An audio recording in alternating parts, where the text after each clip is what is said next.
All right, welcome to another conversation, another episode of Conversations with Lashelle, as I sit with industry professionals to discuss not only a little bit about themselves, but some of the challenges and opportunities that we face in the skincare industry. And I am very excited to be here with the one and only Los Angeles Butters. Oils and butters. Oils and Butters. Los Angeles Oils and butters. My boy Ronnie. And since 2018. Ronnie has been around since 2018. And before I even ask about you, Ronnie, I was working with Jamal Roberts. I don't know if you know who that was. I know his name. All right, so you don't know this, but I had started seeing you when I was trying to figure out the men's brow thing before I even go into the men's space. So I've been watching you before I even got my own space. Wow. Okay? You were doing your thing, and now I get to sit with you, and I've actually had the pleasure of just talking with you here and there, and you are just an absolute love bug. Okay? We'll get into that, because I know sometimes, and Ronnie will get into it, because I know sometimes I see you on social media, and there's a lot of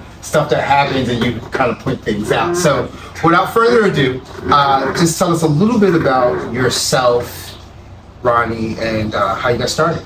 Okay, hi everybody, my name is Ronnie. I'm the proud owner and founder of Los Angeles Oils and Butters and Our Skin Matters, INC.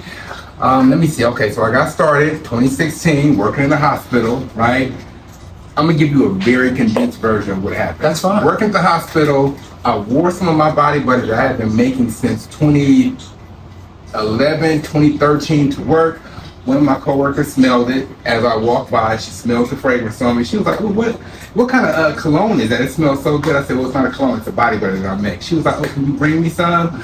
I bought her some. She told all the ladies in the office. They all started buying from me. Essentially, what happened is I was making more money selling my body butter at that time than I was my actual check. Left that job on a lunch break. And when I left the job, I also left my client base. It's a whole other story. Okay. But what happened is a few days later, somebody asked me, would you be interested in doing a vending event at the Compton Aeronautical Museum in Compton? No experience doing vending. Didn't have no table, didn't have no labels. I didn't have nothing. But I did it. Made $1,100 in a day. And this was just selling product? Just selling product. Paid $1,100 in a day. It was like 4 hours. And you know, because you do vending events before, right? Yeah. People were like, "Oh, I'm gonna come back and buy." No, everybody told me they were gonna come back like the following day. They gave me their addresses, and I went and made the deliveries, and I got all that money. So essentially, it turned out to be like $1,400 in a matter of 2 days, right? So from that experience, I was like, okay, I'm gonna make sure I have work for myself every weekend. So a few days later, I think that following weekend, I made my Instagram account. And I started searching hashtags, vending events, Los Angeles events, just around the city. And I was hitting it every weekend. I made sure I had work every weekend, through the week. I was living in downtown. Some events, because you know downtown is real active. Right. Some events I would load up my little cart, I would walk to, catch the train, drive my car. I was out there. And so for me doing that, that's kind of how that's how I built up my clientele base and my name out here in Los Angeles, right? And let's see, in the midst of me doing that, maybe like 2 years in, one of my homegirls was like, "You should just go to esthetician school. You be doing facials anyway." And I was like, Wait, so you was doing facials just as just like, not like how in depth they are now, but it was more so really just showing people how to use the product, wash their face. I was also doing like microdermabrasion on myself, making my face break out because I didn't know anything about sterilization. None of that. I just knew just a little alcohol, but that's not the correct way to clean your microdermabrasion. Anyway, so she told me that was on a Tuesday or Wednesday because I had an event that Saturday, right? So I went to this place out here that I was going to at the time to get a facial.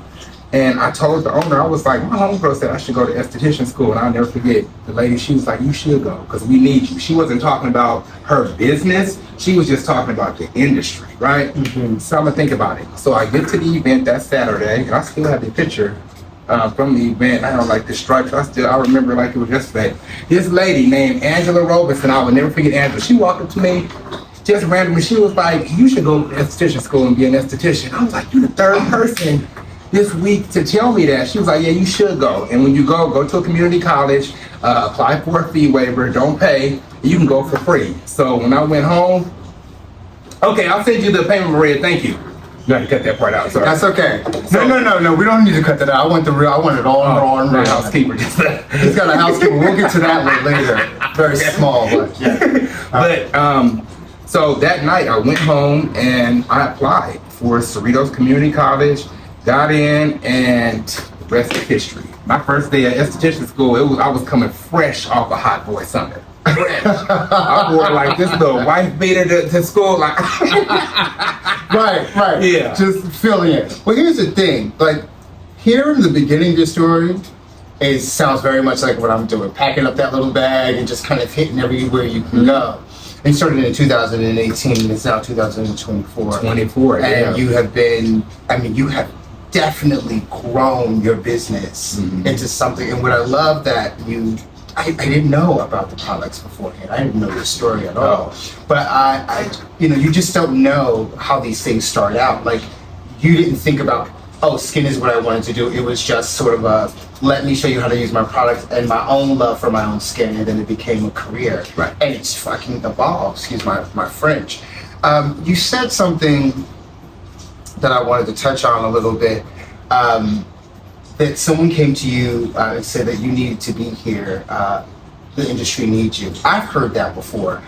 How did that land for you, and what did you really, how did you hear that? How did you hear that, and what did you think that meant? I don't know. I just like, oh, okay. Oh, okay. Okay. Yeah, honestly, I didn't really put like any deep thought in it, because she was literally standing in the doorway of her business. Now, mind you, I've been going to this place. I've been in facial since I was 16 years old. I used to have acne, hair bumps, marks all over my face, skin was toe up. And so coming from her, I was just, I don't know, it didn't really resonate with me. It just kind of confirmed what my homegirl Johanna, who's the first person who told me I should go to esthetician school, said. And then when Angela came, it just like, okay, this is the third person this week. And don't do it, what can I lose? Yeah. But it really helped me going to esthetician school. That's probably, it was in October, actually. I was talking to one of my classmates, and going through that program is when my products really changed, because I really understood why the purpose behind the mixing of the products and what they do. And how it responds to skin. Correct. So I was able to make a big change, and even get, 'cause I used to sell bars of soap. Okay. And I didn't really understand like the bacteria compounds from the constant lathering, setting down from the soap. And then I was able to put it into the jars. And when I was able to put it into the jars, that's a whole nother story right there. You saw. Can you talk a little bit about it? Like, what was the main difference for you, and how did it affect the efficacy of the product? So it was the quality, and it was the richness, and it was the skin's response to being able to make the soap creamier. Because I was thinking in my head, well, if I have it in this bar form, it's easier to sell, but I wasn't getting proper weight ratios, and the consistency of it wasn't always there like how it is now. Right. And then even when I discovered finally how to put the soap into jars, it was literally an accident. It was an accident. Okay, it just kind of like stumbled. You literally. Tell me what happened.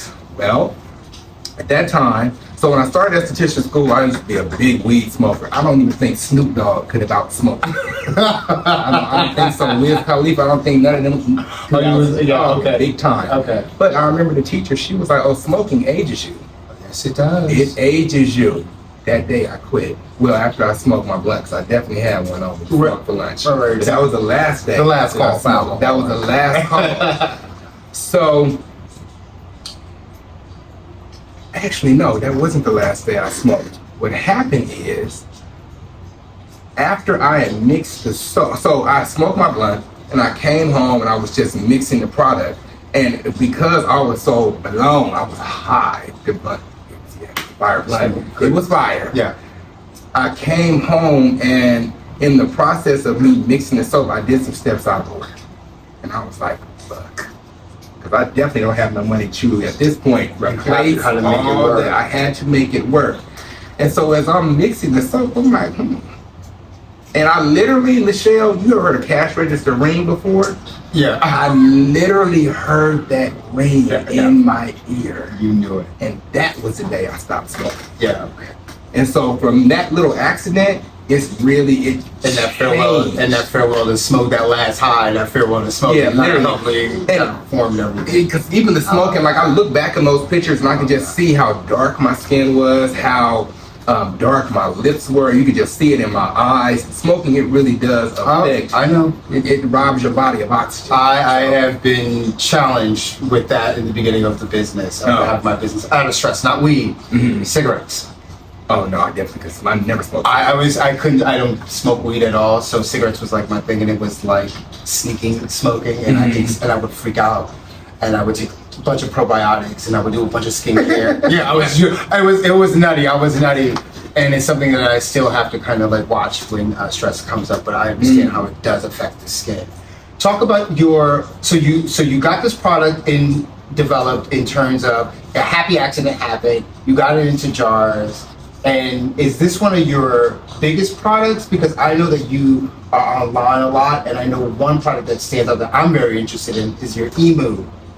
So it's the Emu soap. It's the Emu soap. Okay, it is. Okay. So when I made that happy accident, it still took time to develop it, but it gave me the base for the development to really take off. And then just listening to the feedback from the customers and how well they liked it, even myself, just really seeing how I could tweak the recipe till I've got it down to a science. You make it all here? In-house? We make it in-house. Correct. It's in-house. We make it in-house. Emu. What is that? And tell me what that does to the skin. Okay, so emu oil is a bird, right? So okay. Bird fat, essentially. So think of an ostrich, Africa, emu, Australia. Okay. So emu oil is very similar to the oil that our skin naturally produces, but without those inflammatory ramifications that are the oil that our skin can sometimes come up with as far as giving us acne. Emu is also a transport oil, so whenever you mix it, what that means is whatever oil you mix it with, it's going to pull that oil deeper down into the skin. So if you mix it with good things, you're going to get a good result. So your product can work with other oils and other products. Absolutely. Oh, that's fantastic. Yeah, it's like a foundational product. It's a foundation. Because I've seen you do cleansing up there, which I love, but what I really like that I saw you do is desincrustation. I am not a big fan of the desincrustations that's out, whether it's the gel base or the baking soda, but I've watched you do extractions just from using that emu oil. I said, how fantastic is that? So you've got this sort of one and all-in-one product and kind of missed a few steps. Not missed a few steps, excuse me. Skip a few steps in the process of a facial. Yeah, essentially. So literally my facials consist of soap and water. Yeah, I've seen that. That's it. You get those results with soap. I believe that. And water. And good ingredients. And the way you formulated your ingredients, I think people need to understand that too. It's because of the way he formulates his ingredients, and he keeps it very simple. So I'm sitting here in his studio. If you're not here, you can't see it all. This place is beautiful. It's actually in his home, which I love. I walked in and I was in awe. Can you tell us a little bit about, I guess, because I have a studio that I rent out, and I know you used to do the same. Yeah. What is, now that you're home now, how does that affect? Is it better? What's the pros and cons there? So now that I'm back home, because I started off in the house, the only reason I got a studio in downtown LA is from reading the comment section. You gotta stay out that comment section. Because my apartment, like how you see this place, that's how my apartment, it looked almost identical to this. Obviously it was small because it was a studio, but the aesthetic was exactly the same as what you see here and at work. So I got the studio and it was cool. It was a lot of influencers in the building. The inside of it was pretty decent and it was in a very popular area. But the only thing with the studio is it lacked, not necessarily privacy because it was private inside the studio, but it's just like going through the elevators. The parking was atrocious. You had to pay to park. Then depending on what time of day you were coming to the studio, traffic was a mess. And then we had a shared kitchen, shared bathrooms, which I didn't like. Was it a salon suite? It was not a salon. I had an office space. And then I did a build out in there too.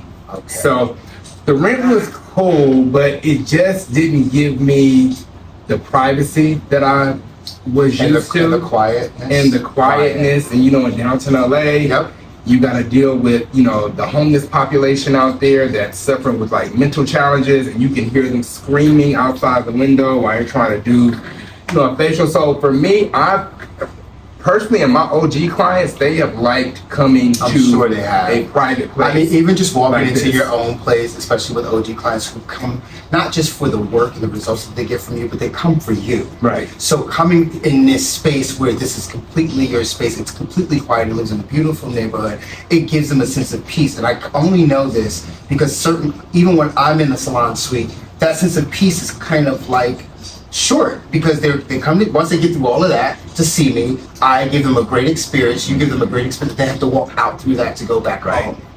Right. So it kind of disrupts everything that we've done in terms of just relaxing the nervous system for some point. But this space, I love the fact that you got work home space, and the reason why I want to bring that up is for any estheticians that may see that, may consider, wanting to buy or purchase a studio space like I have, or just doing something at home. Yeah. Would you say to them that a home space is something that's a good look?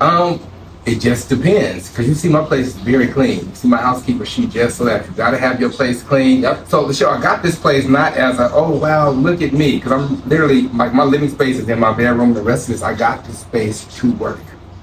Period. Okay. I got this space to work. This space. The whole setup, the car, everything is a part of the ambiance. 'Cause I'm taking clients to where they need to go after the facial. They like call it, somewhere like short around. It's not like, oh, look at me. It's not that. No, and I don't get that. Now, I don't want to say that too, because Ronnie's a very big personality on TikTok. He's very big. But when you meet Rodney, he's very sweet and very humble. And I think what I'm hearing, and I'm glad I'm hearing, is if everything has a practicality about why you do things. Mm-hmm. I can see that now, and you're really much about your business. And it is about the business, and I love that about you. And I think it's important for other male estheticians to see the successes, because Ronnie's a success. Black male in this industry. He started his own line. He is continuing to grow. You're actually doing some further in education right now. Yes. Okay. I'm back in school. Do you want to share that with us, or do you want to wait? Do we have to wait till that's unveiled? No, I'm almost done. So I'm in the electrology program for permanent hair removal. And how I got into that is just, working on clients and hearing their experiences. Not all clients qualify for laser hair removal. Right. And it's hard to get laser hair removal on a lot of black clients too.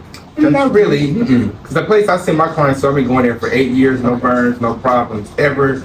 But some people just don't qualify. Let's just say for a man, if you are going through like in your 40s, some people in their 30s, when the hairs are turning white, laser doesn't pick up blonde white hairs. Or for some of the women, if they're having hormonal issue, laser can exacerbate hair growth in the face. So their only option would be electrolysis. Yeah. Is that what you're going to be doing, sort of a form of just using lasers and?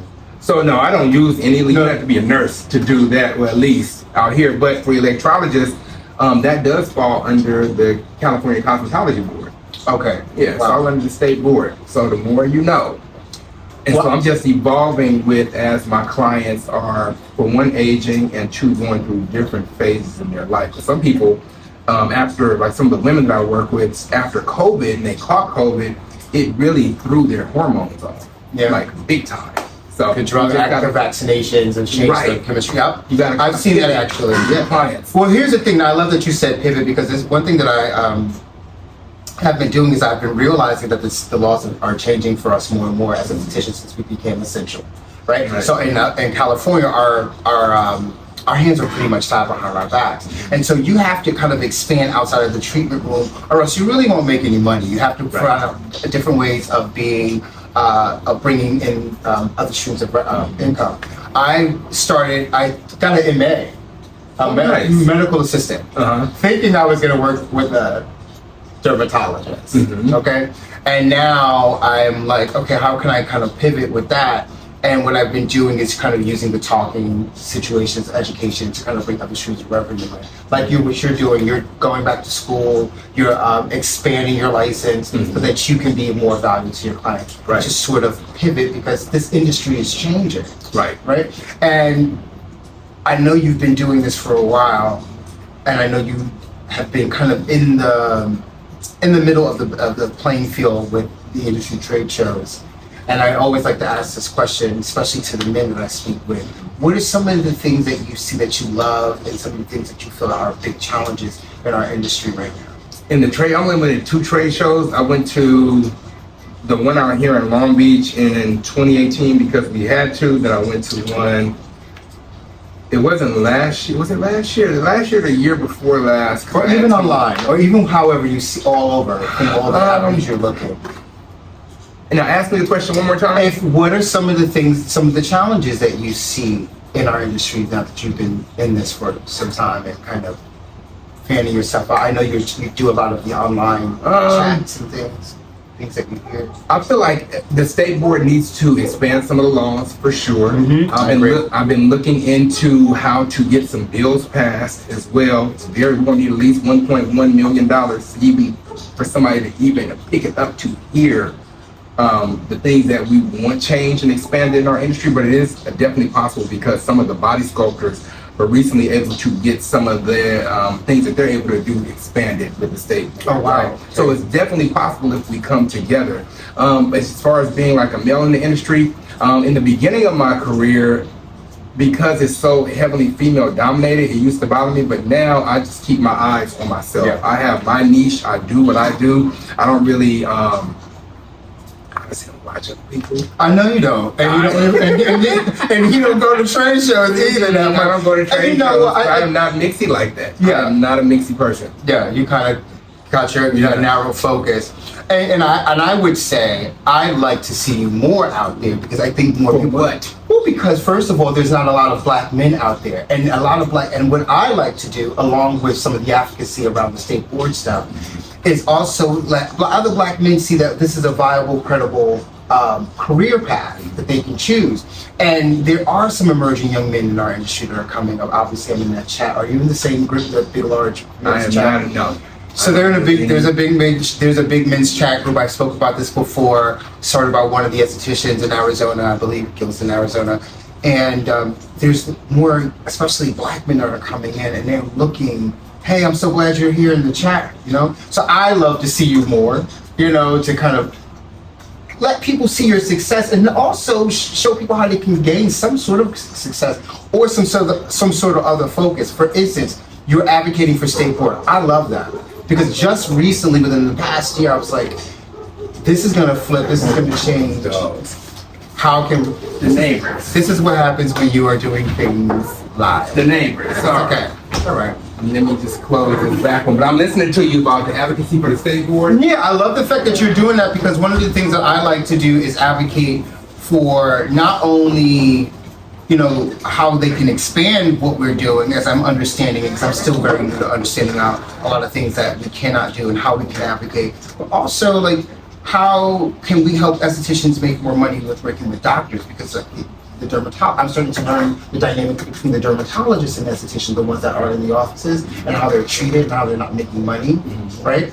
And because that's something I wanted to do. Here's the thing. So from my feedback that I've gotten from clients that have gone to doctors, the dermatologists, and they have these poor experiences. Yep. I feel like the people that are going to these dermatologists, and you always see it online, oh, this person, you should just go to a dermatologist, show me an esthetician. Well, it really depends on the type of dermatologist that you're going to. So if you go to a dermatologist and you have a shitty experience because you've gone to a dermatologist that primarily treats cancer patients, and here you come walking in talking about, oh, my skin is so broken out and I'm having acne, and they just were sitting with a person that has stage 4 basal cell carcinoma skin cancer, and here you come crying about your acne, they like 15 minutes, take this tretinoin and get out of here. Yeah. They're kind of stopping on. Yeah, so you got to kind of find a cosmetic dermatologist. And I feel like, for me, I don't use active ingredients because through my journey of being an esthetician, I've really learned that you can have beautiful skin, right? Not saying that medical intervention is not needed, but it really just boils down to understanding your dietary restrictions, your dietary needs, and understanding your hormones. Yeah. Honestly. The hormone piece. It's the hormone. And it's the thing that doctors don't even understand when You know that, right? Like some of them really don't understand. Like right now, one of my favorite things to work with is seborrheic dermatitis and eczema, because you really have to understand the intricacies of how those hormones work. Right. A lot of those doctors don't. They slap on these antifungals, and then if they do have an esthetician in the space, they're not even working with that esthetician based off their diagnosis and what they're giving them. They're kind of going, oh, here, and then telling her to sell the product or him to sell the product. And I think estheticians, we tend to take deeper strides in learning so that we can try to really help nourish the skin. Correct. Yeah. And so here's the thing, even with dermatologists, I would just, for me, the advice that I would give you is find somebody that you can refer the clients to that's online, that does acting. There are a lot of places that you can refer people to. Oh, just go here and possibly get a percentage of that referral versus trying to work in the art. Like for me, I feel like me working with somebody, it's not going to work because I've been working for myself for so long. And we're definitely probably going to get into it. Here's the thing. I just got there. You see, it's coming out. No, it's coming out. He's sweet, but don't get it twisted. No, honestly, I didn't know. I wanted to do that because I really wanted to learn the medicine. Even though I have my dermatologist book that I'm reading, I wanted to see it firsthand. I wanted to have that conversation and dialogue with the doctor. But it wasn't until just recently when I realized how the doctors still don't have a lot of respect for estheticians. So the ones that are working there have to kind of keep their heads down and do the work. And why would you want to go somewhere where you got to keep your head down? Exactly. And you've been in the game probably longer than them and probably don't have as much student loan debt as them. Right, and have a lot more education, right? And so I am now here with, like, that's not going to work for me. But I would love to still work with those clients because I get a lot of those clients. I have all these things. I had one client come in the other day. I'm working with him now. I'm doing a case study on him. And you've seen him through on my Instagram, but he came back. He was like, I said, are you using this particular antifungal that they gave me? He says, no, I stopped using it, it stopped working. Blotches of just dermatitis across his whole face. So it's not working and we're trying to figure something out. But yeah, I do agree. So to your point, try to align with other practitioners that can actually work with and make sure that the partnership is profitable and equitable for both of you, right? It's like profit sharing. So I understand that. Right. So as a man in this industry, do you not see any, because you talked about that before. I remember when we went to the Men's Aesthetics Conference.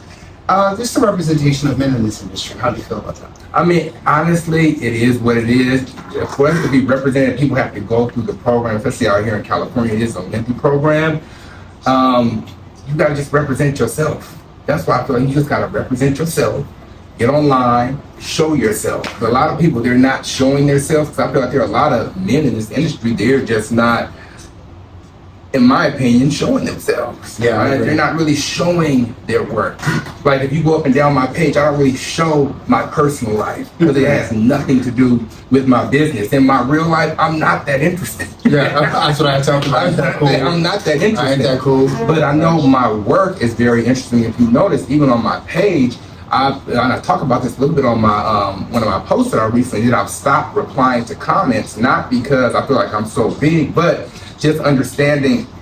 I've gotten so big online with all these followers. I kind of better understand more so how it works. You can put an emoji on something on Instagram, and they will shadow ban you. Yes. Talk about that. What is that? What do you mean?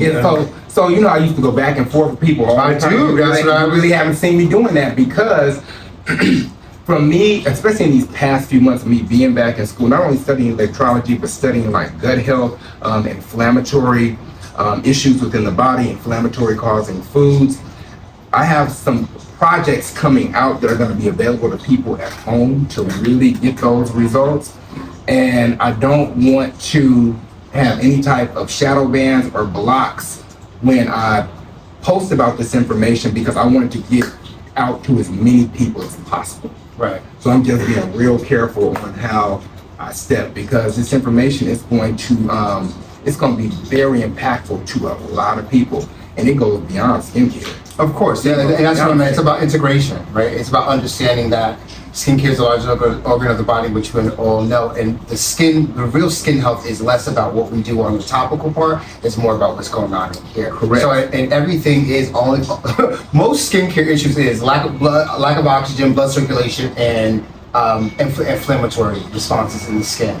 And I think that because myself, that's why I'm part of another platform called Learning Skin, where I'm kind of like learning a little bit more about that myself, so I can be, how can I align with other practitioners to get my clients the best results that they need. Right. Yeah. So I'm glad that you're doing that. And I'm telling people lightly, I think as estheticians we kind of need to start going towards that way. We almost kind of, and this is why I'm kind of advocating for working with more health practitioners, because I think we go hand in hand.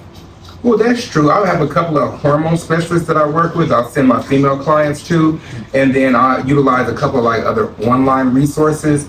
I love that you do hormone specialists. Yeah, to send my clients to. Because here's the thing, like I always tell the clients, it's only so much I can do, it's only so much that you can do, and then we have to get medical intervention. And when it comes to that medical intervention, because I've dealt with so much in my own personal life with folliculitis, not really eczema, but getting like dry patches back in the day. And then from a lot of the conversations that I'm hearing with the clients and having these dialogues, and you're able to compare and contrast to other clients, a lot of times I'm able to tell the clients, okay, when you go to your doctor, ask this, and that. Yeah, tell them that's exactly what you want. And the clients will go and they'll come back and say, well, my doctor was like, who was telling you to ask for all this? Right. But it did work. Yeah. It did work. I would love to hear him say his esthetician and see the response of the doctor. They do. I would love to see the doctor's I get these people, response. they do. But I know. You really got to get that knowledge and, kind of just help relay it to the client. Because a lot of times these clients, they don't know what to ask for. They don't have a template to work off of. And then they go to the doctor and they'll blindly believe the doctor because they're a doctor. And then that's why you see all these class action lawsuits. Oh, did you take X, Y, and Z back in the day? You may be eligible for a lawsuit. And for me, it's just like I always tell the clients, whenever you're getting information from myself, from your doctor or family or friend, you have to make sure you do your due diligence to make sure that thing's going to work for you. Because everybody's body is still very, very, very different. We could be having the same issues skin-wise or internal, and we could be prescribed the same sort of medications and skin treatments, but my skin will still respond, my body will still respond very differently than you. And I think it is important for clients to do their due diligence. And also in terms of business, it does build your retention with them as well too, because now you're asking them, now it's a reciprocal relationship, right? It's not just me giving, right? It's you actually, we're working together, and it kind of inspires more education for yourself. Right? I mean, I absolutely love it. I'm so glad that you are doing that. I'm really glad. I know I see you. You have to, because these clients, they'll listen to everybody on social media, come in, face off. Can we talk about that for a second? Red. Respectfully. Come on, wait, because you're gonna be. I see that face. Respectfully, do you think? Because I feel I'll do it. I'll do it first, right? So I'll be the back. I'm glad that we've made it online. I'm glad that we're essential. I think everything, I think a lot of the estheticians they're getting shorter education. There's a lot of trendy things going on, but I don't know if a lot of people really understands the structure and functions of skin, right? And how it responds to treatments and medications. So a lot of these things are kind of like, it feels somewhat fluffy and superficial. And I sometimes feel like a lot of these estheticians aren't going to be led astray because they don't want to do that extra research and work outside of that. Sure. I know that you're on there a lot, and I know that you were having conversations back and forth in education. And what I saw was someone who was very passionate in educating and becoming very kind of frustrated with some of the things they were saying. Can you talk a little bit about that piece online? How you feel about frustrated with and what aspect? Well, I don't know. I would see some things, some posts online that you would just be frustrated, or maybe a response to your page, or certain treatments that you saw and people had certain reactions to them. And I saw you kind of like, it was frustration or passion. Clarify that for me. Yeah, maybe it was a little bit of frustration. Were you talking about the influencer post? Well, okay, so clarify for me. Some things I did see, I wasn't sure always. So I know that when the woman had got the cure and she had gotten a really bad burn. Which one? Which woman? The one that Pam Springer actually wound up doing the second book. Oh, yeah. Pamela Springer is a woman who's a pioneer with minority skin in this industry. So, and I know that you were very passionate about that. I wasn't passionate about it. It was just like, I don't know, because I don't want to people just gotta use common sense. You gotta use your common sense, and you really, that's why people ask me to teach. It's like, I can teach you, but you really have to use your common sense when you're working on people, and you really have to understand the reactions in the skin. And that's why I think I know my treatment plan is so rigid. I know I get a lot of backlash because I'm usually talking about diet on the platform, because it is so, diet is so important. And you get these people, I say, stop eating chicken, because chicken cranks up the oil production in the skin. And they'll say, oh, that's not a scientific fact. But no, there's lots of scientific literature that verifies that. Yeah. Stop eating chicken, stop eating eggs, stop eating grains. Do it for like 45 days, and definitely cut out the dairy and the sugar. And do it for 45 days and see. And it was like, oh, it's nothing to eat. No, it's a lot of stuff to eat. You just don't want to do the research. Right. I think to find out what it is. It's also people having to sort of really step out of their comfort zone for things that they've been conditioned to, right? And then what's the alternatives, right? And it makes it a little difficult. It's scary. It's scary. It's not scary to not put ice cream in your mouth. No, well, ice cream is one thing. But chicken, like something like chicken, something like grains, it could be scary to a lot of people to do something that they're so normalized and used to doing, and then go, what do I replace this with, if anything at all?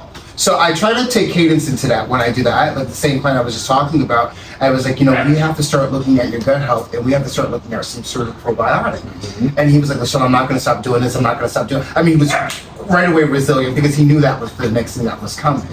And so I had to kind of go, okay, wait a minute, right? Like, I'm not going to fight. I'm not going to force.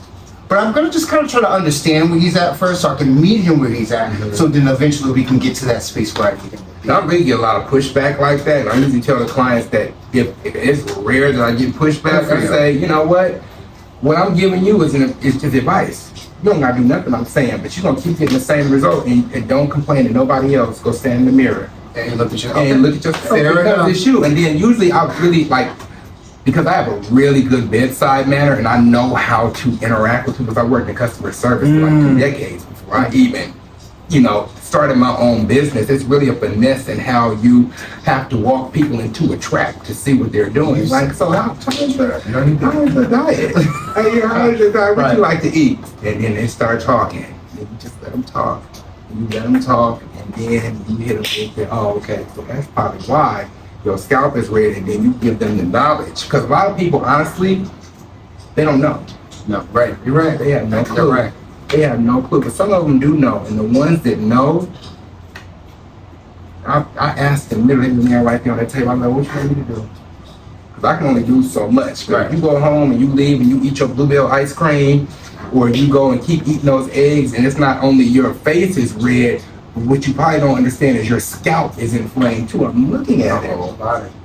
Looking at it, you have all this dandruff on your face, and it's also around your nose as well, because you have this candida buildup from eating those eggs, consuming dairy daily. And then I always ask them, they were like, oh, well, I don't do dairy that much. And I'm like, what's that much? Maybe 3 times a week? They say, yeah, like 3 times a week. I say, it's only 7 days. That's half the week. That's a lot. That's half the week. And especially if you're of a certain age. Right. And especially if you have other health issues that are alive, especially if you do, you know what I mean? And I don't think, and I love that you are educating clients in that way. And I'm glad that you have compliant clients too. I'm still growing my clientele, so the men that are walking through the room are still very new. Some of them don't even do annual doctor's checkups. So someone telling them to change their diet or look into their diet is like, what? You know what I mean? So I love that you have these clients that are kind of growing with you and trusting you, because I think this business that we do is trust. It's trust, and like I have clients that are doctors. Yeah, they come in, they'll follow everything I say. Because they know, they understand. And they'll see it. Nurse practitioners, attorneys, these are some very wealthy people that are coming in here, and they come and get the information. Like, they have their finances figured out, but they can be, challenged, because a lot of times they don't know. And the ones that know, sometimes they'll listen to everything I say. They'll go and buy everything on the homework. Won't do it. Oh, they won't. Oh no, there's some of them. It's a few. But some of them will not do it. Yeah. And it'd be the clients that are struggling, trying to, pay for my service, knock off stuff from the homework, that really have to struggle to get the money to do it, and those are the ones I see that get the most success. Because I always ask the clients, how bad do you want it? Well, that speaks to something bigger, right? You just said something real important here. It's the ones who are struggling or trying to pull the pennies together to get it because they want to strive for more in their lives. And how you do one thing is how you do another. Right. Sometimes the ones that have the actual cash and the capital, they kind of chill out because there's a sort of I don't want to use the word complacency, but there's a sort of there's not a need to push as hard on the outside of their lives because they've pretty much, if they're financially comfortable, there's a part of them that feel like I'm good. You know what I mean? And then, but they'll still have insecurities about their skin. Of course they do. But they don't want to do the step work because I'm saying there's a settlement on the outside of them that feels good and I'm good, and yet that internal work feels like too much more work to a degree. But we can talk about this. I can go on about this for hours. I love that we're having this conversation, but I want to kind of like put a nice cap on this. All that we talked about now, I already kind of get a conception of what you're doing. Is there anything that you see in the industry that you would like to see more of, or more opportunities that we're missing, that the industry is missing? I think as far as school, I think they really should focus more on the health aspect and probably have more credits that estheticians should get as well. It just depends, honestly. So I feel like estheticians should definitely have different categories, right? That you get licensed for, right? Because right now it's so broad. You can become a makeup artist, lashes, skincare, all type of different stuff. But like for me, I do corrective services, and I feel like if you're going to be, doing corrective services, there should be more education to be classified as a corrective specialist. Just in my opinion. And you're saying this at the school level. At the school level. Correct. Yeah. Well, I think this is what I'm saying. This is what I already see happening because everything is changing. You become so essential. The medical field is watching us. It's starting to kind of like, it has to merge into that way, right? So down the line, that when you're at the aesthetic school, because now the state is seeing that the money's there, and that even the nurses want to learn what we're doing, right? That it can go down in that way. And I think someone like yourself who already has that mindset, as in myself, I'm actually going towards that way. I think it's fantastic. It's already being pushed that way. You are a pioneer, and I can't wait to see what you're coming out with because I knew that you were really intelligent when it came to this work, just from that 1 or 2 meeting that we had and just watching online. But sitting here with you today, I am in awe because I know you're about to really do, because I know you're serious about this work in a way that's heartfelt of helping other people out. Right. That's what this is about. Like, it's not just about skin, yes, and we're gonna make our money because we want to make money. Let's keep it real. You can't, if you're not selling, you ain't in business, and we've got to be in business. But I do this work because I love people, and I want to be able to help them reach a solution. I see that in you now. I see that real, not now, but I see it. Like before, I'm like, now I've got to really actually talk to you and see it. And I think it's fantastic, and my heart is smiling for that. Well, good. Well, I'm glad. But yeah, the industry, there definitely needs to be some changes, some updates. Okay. And so are you going to continue to advocate and do this? I am. I'm working, slowly working behind the scenes. People asking, when are you going to teach? You're going to do things like that? Because I'm still learning. So when I do come out with what I come out with, you're going to be ready. It's going to be undeniable. Yeah, you're going to be ready. It's going to be so impactful because I'm impacting the lives of my clients daily. The ones that take heed to do the things I'm telling them to do.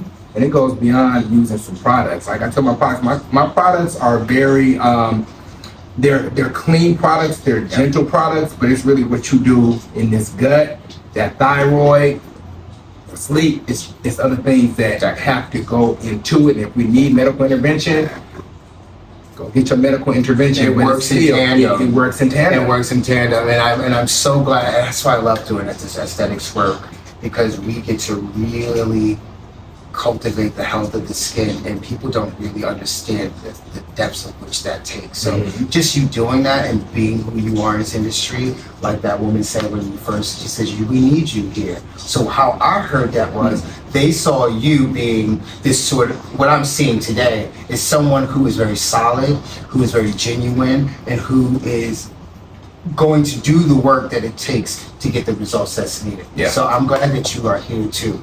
I am so glad. Yeah, man. And so, can you tell us a little bit about? So, first of all, tell us about where we can find your products and where we can find you and anything that's coming. Yes. So you can find my product line at LosAngelesOilsandButters.com. Make fresh made African black soap, body butters, serums, creams. It's all over there. And then you can book me on my booking page, which can be found on all of my social medias. All you gotta do is click the link.